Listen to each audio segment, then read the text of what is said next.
श्री कृष्ण और गोकुल, दिव्य प्रेम और लीलाओं की भूमि। श्री कृष्ण भारतीय संस्कृति के अद्वितीय प्रतीक न केवल ऐतिहासिक या धार्मिक व्यक्ति थे, बल्कि वे प्रेम, भक्ति, धर्म और न्याय के आदर्शों के प्रतीक थे। उनका जन्म मथुरा में हुआ था, लेकिन उनका बचपन गोकुल में बीता, जो उनकी बाल लीलाओं, सखाओं के साथ खेल और गोप गोपियों के साथ प्रेम और भक्ति के अद्भुत संदेश की भूमि है। गोकुल श्री कृष्ण की बाल लीलाओं की भूमि। गोकुल वह स्थान है जहां भगवान श्री कृष्ण की बाल लीलाओं का अनुभव किया गया। कंस के भविष्यवाणी के कारण देवकी और वासुदेव के सभी बच्चों को मारने के आदेश के बाद वासुदेव श्री कृष्ण को गोकुल में नंद बाबा और यशोदा माता के घर ले गए। गोकुल में ही नंद बाबा और यशोदा ने श्री कृष्ण का पालन पोषण किया और वे सबके प्रिय बन गए। गोकुल में श्री कृष्ण का बचपन अद्भुत था। वे नटखट बालक थे जो माखन चोरी करते थे और अपनी बाल सखाओं के साथ खेलते थे। उनकी इन लीलाओं के कारण उन्हें माखन चोर भी कहा जाता है। वे गोपियों के घड़ों से माखन निकालकर उनके मन को मोह लेते थे। पूतना, वध और अन्य राक्षसों का संहार।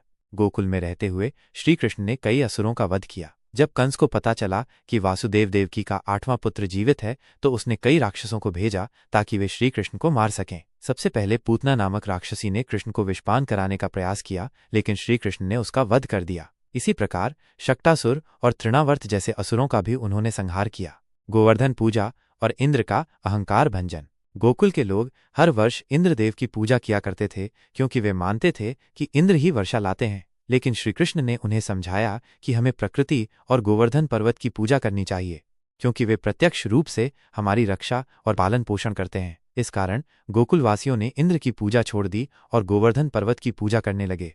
इंद्र को अपने अपमान का बहुत क्रोध आया और उसने गोकुल में मूसलधार बारिश करवा दी। श्री कृष्ण ने अपनी छोटी उंगली पर गोवर्धन पर्वत उठाकर सभी गोकुलवासियों को शरण दी और 7 दिनों तक उनकी रक्षा की। अंत में इंद्र को अपनी गलती का एहसास हुआ और उन्होंने श्री कृष्ण से क्षमा मांगी। गोप गोपियों के साथ रासलीला। गोकुल की गोपियां श्री कृष्ण की भक्ति में लीन रहती थीं। वे उनसे अद्वितीय प्रेम करती थीं, जो सांसारिक प्रेम से परे था। श्री कृष्ण ने उन्हें सच्ची भक्ति का मार्ग दिखाया और रासलीला के माध्यम से आत्मा और परमात्मा के दिव्य मिलन का संदेश दिया। गोपियों के संग उनकी रासलीला केवल नृत्य मात्र नहीं थी, बल्कि ये प्रेम, भक्ति और आत्मा के परमात्मा में विलीन होने का प्रतीक थी। इस अद्भुत लीला ने ये दर्शाया कि ईश्वर से प्रेम और भक्ति में समर्पण ही सच्ची मुक्ति का मार्ग है। गोकुल से वृंदावन की ओर प्रस्थान। जब कंस को ये पता चला कि श्री कृष्ण ही उसके विनाश का कारण बनने वाले हैं, तो उसने गोकुल में कई बार उन्हें मारने की योजना बनाई। अनेक राक्षसों को भेजकर उसने कृष्ण पर आक्रमण कराया, लेकिन हर बार श्री कृष्ण ने उन दुष्टों का अंत कर दिया। जब यह संकट बढ़ने लगा, तो नंद बाबा ने श्री कृष्ण और बलराम को वृंदावन ले जाने का निर्णय लिया।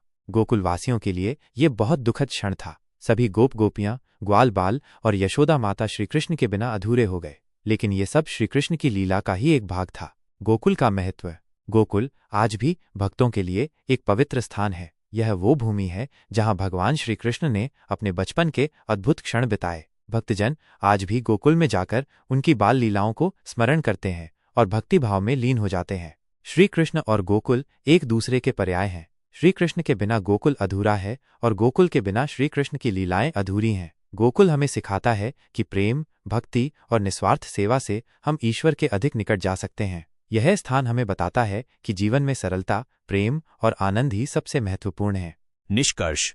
श्री कृष्ण और गोकुल की कथा न केवल एक धार्मिक प्रसंग है, बल्कि ये हमें जीवन जीने की एक नई दृष्टि भी देती है। श्री कृष्ण की लीलाएं हमें प्रेम, भक्ति और न्याय का महत्व सिखाती हैं। उनके जीवन से हमें ये सीख मिलती है कि सत्य और धर्म के मार्ग पर चलने से कोई भी बाधा हमें रोक नहीं सकती।